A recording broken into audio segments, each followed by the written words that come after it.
যে পরিমাণ বৃষ্টি হইতেছে, মানুষ মাঠে ধান কাটে থইছে, পিচ লাগাইছে, দানা চারাইছে। যে পরিমাণ বৃষ্টি হইতেছে তাতে তো মানে কালকে মানুষ দুদিন সুবিধা হইলো যে 28-29 তারিখ বৃষ্টি হইব, তারপরে সুবিধা হয়ে যাব।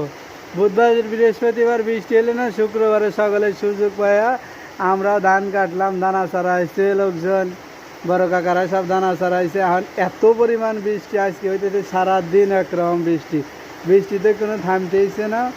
মানে এই যে কি পরিমাণ বৃষ্টি, আকাশে মেঘ, এসে বৃষ্টি আজকে সব কিছু তলায় ফেলা দেবে, এত বৃষ্টি নামতেছে।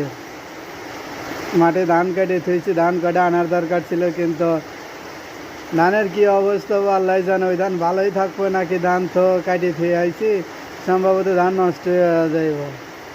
এই বৃষ্টিতে বিশাল ক্ষতি হয়ে যাইব। এ কি ডাহা ডাকতেছে রে, এই বৃষ্টি ধরবো না।